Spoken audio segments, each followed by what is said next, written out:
اس وقت دنیا میں دو فتنے بہت عظیم ہیں، اور بدقسمتی سے دونوں کو بڑا فروغ حاصل ہو رہا ہے، اور دونوں کا تعلق حضور صلی اللہ علیہ وسلم کی شخصیت سے ہے۔ ایک ہے ختم نبوت کی مہر توڑنے والا فتنہ، نئی نبوت کا دعویٰ۔ یہ ہمارے اس دور میں کچھ عرصے پہلے ایران میں ایک شخص بہا اللہ اٹھا، اور بہائی آج بھی دنیا میں موجود ہے، اور مسلمان ممالک میں موجود ہیں، اور ان کے جو ہے وہ اپنے دفاتر ہوتے ہیں، ان کے جو ہے لائبریریز ہوتی ہیں، ان کے ریڈنگ رومز ہوتے ہیں، اور ویسٹ میں تو بہت بہا اللہ بہائی، یہاں تو آپ زیادہ واقف نہیں۔ لیکن اس کے بعد جو بہت بڑا فتنہ اس وقت ہے، جسے مسلسل فروغ حاصل ہو رہا ہے ابھی، اور اسے وہ اپنی صداقت کے دلیل کے طور پر استعمال کر رہے ہیں، کیونکہ پوری مغربی دنیا ان کے پشت پر ہے، وہ ہے قادیانیت کا فتنہ۔ پوری مغربی دنیا آج آپ کو معلوم ہے پورا مغرب لفظ جہاد سے کانپتا ہے، جہاد کو گالی بنا دیا، جہادسٹ۔ یہ گویا کہ ان کے نزدیک کسی کو کنڈیم کرنا ہو تو جہادسٹ ہے یہ۔ تو یہ جہاد، اس جہاد یعنی قتال کی نفی کی تھی غلام احمد قادیانی نے، اسی لیے انگریزوں کا چہیتا بنا تھا، اس لیے کہ ظاہر بات ہے کہ ہندوستان میں انگریز آ تو گیا تھا، لیکن اس نے یہ نوٹ کر لیا تھا کہ مسلمانوں کے اندر تو جراثیم موجود ہے بغاوت کے، مسلمانوں نے دل سے ہمیں تسلیم نہیں کیا، اس کی وجوہات تھی۔ ایک بات تو یہ تھی کہ مسلمانوں سے تو تم نے حکومت چھینی،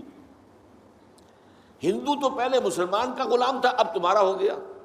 تو ہندو کے لیے تو معاملہ چینج آف ماسٹرز کا تھا، آقا بدل گئے، یہ تو نہیں کہ وہ حاکم سے محکوم بنایا گیا،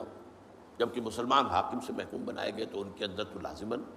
ایک بدلہ لینے کا جذبہ، انتقام کا جذبہ، اپنا کھویا ہوا مقام حاصل کرنے کا جذبہ جو ہے وہ موجود تھا۔ چنانچہ یہی وجہ ہے کہ حضرت سید احمد شہید بریلوی رحمۃ اللہ علیہ کی تحریک چلی، اگرچہ بہرحال مشیت ایز تھی اور کچھ ان کی بھی اجتہادی غلطی سے وہ ناکام ہو گئے، دنیاوی اعتبار سے بالا کوٹ میں شہید ہو گئے، لیکن یہ ہے کہ اس نے ایک سور پھونک دیا تھا مسلمانوں کے اندر جہاد کا۔ ان کے بعد بھی طویل عرصے تک اس علاقے کے اندر انگریزوں کے خلاف جو ہے وہ جہاد جاری رہا ہے، مسلسل جاری رہا ہے، اور اس کے بعد آپ کو معلوم ہے کتنے ہی علماء تھے جو پھانسی چڑھائے گئے ہیں، جن کو جو ہے کالا پانی بھیجا گیا ہے کہ علماء نے اس کو جو ہے دارالحرب قرار دے دیا، اور دارالحرب کے اندر رہتے ہوئے مسلمان کے لیے فرض ہوتا ہے کہ وہ اس دارالحرب کو جو دارالاسلام بنانے کی جدوجہد کرے۔ یہی وجہ ہے کہ 20ویں صدی کے آغاز تک بھی ہمیں سراغ ملتا ہے وہ ریشمی رومال کی تحریک۔ میرے نزدیک جو 14ویں صدی ہجری کے جو مجدد تھے حضرت شیخ الہند رحمۃ اللہ علیہ اسیر مالٹا، ان کی ریشمی رومال تحریک جو تھی وہ یہی تھی، ایک تدبیر تھی، بہرحال وہ نہیں چلی، ناکام ہو گئی، یہ دوسری بات ہے۔ تدبیر یہ تھی کہ ادھر ترکوں سے کہا جائے اس وقت تک ابھی خلافت عثمانیت باقی تھی، یہ تو 1924 میں ختم ہوئی ہے، اور یہ میں بات کر رہا ہوں 1915 کی، کہ وہاں کسی کو بھیجا جائے کہ ادھر سے ترک جو ہے وہ حملہ آور و افواج آئیں، اور ادھر افغانستان بھیجا جائے کسی کو، وہاں سے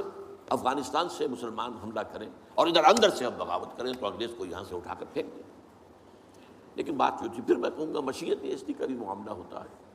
حضرت شیخ الہند خود گئے تھے ترکی سے مدد لینے کے لیے، پہلے وہاں حجاز گئے،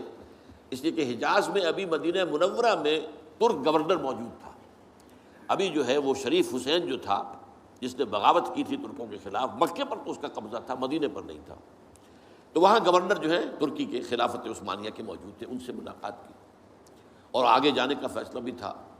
لیکن اسی اثنا میں مخبری ہو گئی، اور شریف حسین والی مکہ نے، جس کی یہ نسل ابھی تک چل رہی ہے، یہ جو اردن کا بادشاہ بیٹھا ہوا ہے، یہ اسی کا پڑ پوتا سمجھ لیجیے، یا پڑ پوتا یا سگڑ پوتا، یہ وہ نسل ہے ہاشمی، ہاشمائٹ۔ اس نے حضرت شیخ الہند کو گرفتار کر کے اور چاندی کی تشتری میں رکھ کر انگریز کو پیش کر دیا، یہ آپ کا باغی یہاں پر آ کر اور آپ کے خلاف سازشیں کر رہا ہے۔ اور دیکھیے انگریزوں نے کہاں لے گیا، مالٹا، میڈیٹرینین سی کا ایک جزیرہ، بحیرہ روم کا، آخر ہندوستان میں بھی تو واپس لا سکتا تھا، ہندوستان کی کسی جیل میں نہیں۔ اقبال کے نفس سے ہے لالے کی آگ تیز، ایسے غزل سرا کو چمن سے نکال دو، تو وہاں رکھا ہے انہیں 4 سال وہاں پر وہ، اور ٹی وی جو ہے وہ اپنی آخری حد کو پہنچی ہے تو چھوڑا ہے کہ ہماری اگر قید کے اندر یہ انتقال ہو گیا ان کا تو پھر طوفان اٹھ جائے گا۔ تو ایک فتنہ تو یہ ہے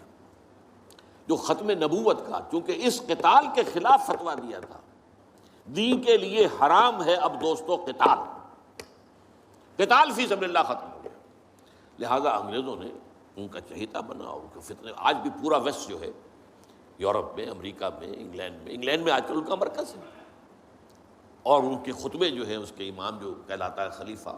وہ آپ کو معلوم ہے کہ وہ سیٹلائٹس کے اوپر جو ہے وہ نشر ہوتا ہے۔ دوسرا فتنہ جو ہے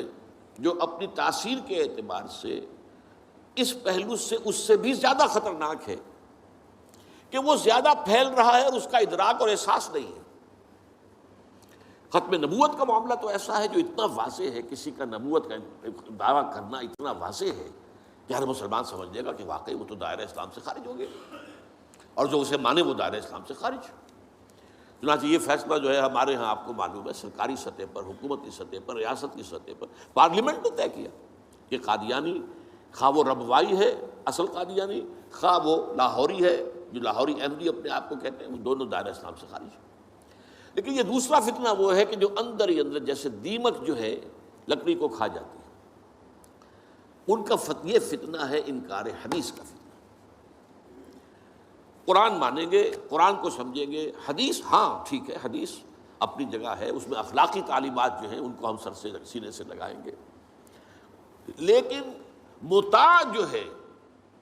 حضور کی ذات صرف اپنے زمانے کے لیے تھی، بات کے لیے نہیں۔ میں نے جو آج آپ کو آیات سنائی تھی، قُلْ اطیعوا اللہ واطیعوا الرسول، اے نبی کہہ دیجئے اطاعت کرو اللہ کی اور اطاعت کرو رسول کی صلی اللہ علیہ وسلم۔ فَإِن تَوَلَّوْا، پھر اے نبی اگر یہ پیٹھ موڑ لے،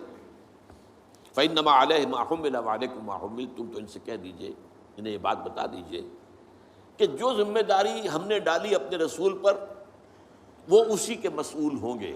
جو ذمہ داری تم پر پڑی ہے اس کے مسئول تم ہوگے۔ وَإِن تُطِيعُوهُ تَهْتَدُوا، اور اگر تم ان کی اطاعت کرو گے تبھی تم ہدایت پر ہوگے۔ دوسرا سورۃ تغابن کی آیت میں نے آپ کو سنائی تھی، وَأَطِيعُوا اللَّهَ وَأَطِيعُوا الرَّسُولَ فَإِن تَوَلَّيْتُمْ فَإِنَّمَا عَلَىٰ رَسُولِنَا الْبَلَاغُ الْمُبِينُ، اطاعت کرو اللہ کی، اطاعت کرو رسول کی صلی اللہ علیہ وسلم۔ پھر اگر تم نے پیٹھ موڑ لی تو جان لو کہ ہمارے رسول پر تو صرف پہنچا دینے کی ذمہ داری تھی، آگے تم مسئول ہو کہ تم تک جو پہنچا دیا گیا تھا پیغام تم نے اسے قبول کیوں نہیں کیا۔ یہ جو اطاعت رسول ہے یہ دائمی ہے، یہ ایسا نہیں ہے کہ صرف حضور اس کے لیے الفاظ استعمال کر دیتے ہیں۔ وہ مرکز ملت اپنے دور میں، اپنے زمانے میں مرکز ملت تھے محمد صلی اللہ علیہ وسلم، لہذا امیر جماعت کی حیثیت سے، امیر ملت کی حیثیت سے ان کا حکم مانا جانا ضروری تھا۔ لیکن آئندہ تو جو بھی امیر ہوگا، جو بھی مرکز ملت ہوگا، جو بھی حکومت بنے گی، جو بھی مسلمانوں میں حاکم ہوگا، ان کی اطاعت فرض ہے۔ اور یہ فتنہ اس تیزی سے پھیلا ہے، اس تیزی سے پھیلا ہے، اس لیے کہ شریعت کی بہت سی پابندیاں ان لوگوں نے اسی حوالے سے حدیث کو اٹھا کر پھینک دیا۔ پردہ کوئی شے نہیں ہے، کوئی خاص شے نہیں ہے، پردہ جو ہے یہ تو ایک خاص دور کا کلچر تھا بس۔ اب قرآن مجید کی آیات کی جو ہے وہ غلط تعویلیں کر رہے ہیں، ترجمے غلط کر رہے ہیں۔ اب عام آدمی جو ہے، عام جدید تعلیم یافتہ آدمی جو ہے، اسے کہاں عربی کا پتہ ہے، وہ اسے کہاں پتہ چلتا ہے کہ یہ جو آیت کا ترجمہ کیا جا رہا ہے یہ غلط کیا جا رہا ہے، ٹیڑھا کیا جا رہا ہے۔ یہی آیات کے ترجمے میں تحریف قادیانیوں نے کی ہے۔ ان کا ایک عام مبلغ اور ان کے زیر اثر کوئی شخص آئے آپ سے بات کرے، آپ ہکا بکا رہ جائیں گے، وہ آیتوں پر آیتیں پیش کرے گا لیکن ترجمے اس کے غلط کر رہے ہیں۔ آخر وہی آیتیں ہیں جو 1400 برس تھے مسلمان جو ہیں صحابہ سے لے کر اور ہمارے دور تک علماء پڑھتے آئے ہیں، ان کا ترجمہ انہوں نے کیا۔ تو یہاں پر بھی یہ ہے کہ وہ تعویلیں غلط کرتے ہیں، اور ایسی ایسی تعویلیں کہ ذرا سے بھی عقل اگر ہوتا کیا ہے، انسان کی مت ماری جاتی ہے۔ کسی خاص معاملے میں آپ کسی شخص سے متاثر ہو گئے، اب اس کی ہر بات آپ قبول کرتے جائیں گے، اس پر جو ہے تنقیدی نگاہ نہیں ڈالیں گے، یہ کمزوری ہے۔ چنانچہ ایسی ایسی تعویلیں بھی ہے کہ یہ قرآن مجید میں جو آیا ہے کہ چور مرد ہو یا عورت ہو ہاتھ کاٹ دیے جائیں، اس کا مطلب ہاتھ کاٹنا نہیں ہے، تو مولویوں نے خامخواہ غلط بات سمجھی ہے، تو بڑا وحشیانہ فعل ہے۔ اس کا مطلب یہ ہے ہاتھ کاٹ دو، جیسے کہ کبھی والدین کہتے ہیں اپنے بیٹے تم نے تو ہمارے ہاتھ کاٹ دیے، یعنی کوئی معاملہ ایسا ہے کہ تم نے ایسی بات کر دی ہے کہ اب ہمارے پاس کچھ نہیں رہا، کوئی چارہ کاری نہیں، تو گویا کہ تم نے ہمارے ہاتھ کاٹ دیے۔ تو ایسا معاشرہ پیدا کر دو کہ چوری کی ضرورت ہی نہ ہو، بس یہ ہے ہاتھ کاٹ دینا، معاذ اللہ۔ حالانکہ قرآن مجید اس کے بعد کہتا ہے جزاء لما کسبا نکالا من اللہ، یہ جو سزا ہے اللہ کی طرف سے اور ان کے کیے کا کرتوت کا بدلہ ہے، یہ بات کہی جا رہی ہے۔ تو یہ جو ہے ایسا نظام قائم کر دینا، یہ کوئی سزا ہے؟ یہ کوئی عبرت کی بات ہے؟ یہ تو بہت اچھی بات ہے۔ لیکن یہ کہ وہ لوگ جو پرویز غلام احمد پرویز، عجیب بات یہ ہے کہ پنجاب نے یہ دو غلام احمد پیدا کیے، غلام احمد قادیانی، غلام احمد پرویز۔ ایک نے مہر ختم نبوت کو توڑا اور ایک نے حدیث کے بارے میں اور مستقل طور پر سنت رسول کو شریعت کے بنیاد ہونے کی حیثیت سے چیلنج کر دیا۔ اور یہ فتنہ میں آپ سے عرض کر رہا ہوں، آج چونکہ جیسے قادیانیوں کو پوری مغرب کی سپورٹ ہے، ایسے اس فتنے کو بھی، کیونکہ وہ کلیش آف سویلائزیشن میں اسلامی تہذیب کو ختم کرنے کے درپے ہو گئے ہیں، اور اسلامی تہذیب کا اور شریعت کا دار و مدار اکثر و بیشتر تو حدیث پر ہے، سنت پر ہے۔ لہٰذا وہ دین کی جڑ کاٹنے کے لیے یہ جو انکار حدیث کا فتنہ، یہ استخفاف حدیث کا فتنہ ہے، اس کو سپورٹ کر رہے ہیں۔ اور رینڈ کارپوریشن کی جو سفارشات ہیں ان میں شامل تھا یہ کہ ایسے ماڈرنسٹ کہ جو اسلام کی ایسی تعبیریں کریں جو ہماری تہذیب کے ساتھ مماثل ہو جائیں، تو ان کو سپورٹ کیا جائے، اور انہیں خاص طور پر الیکٹرانک میڈیا پر انہیں ایکسپوجر دیا جائے، اور آج یہ ہو رہا ہے پاکستان میں بڑے پیمانے پر۔ تو یہ جو ہے اس اعتبار سے آج زیادہ ضرورت ہے کہ ہم حدیث نبوی کا مطالعہ کریں، تاکہ اس کی عظمت جو ہے وہ ہمارے دلوں میں جاگزیں ہو جائے، اور حضور صلی اللہ علیہ وسلم کے ساتھ ایک محبت کا اشتوا جو ہے بس رشتہ مضبوط ہو جائے۔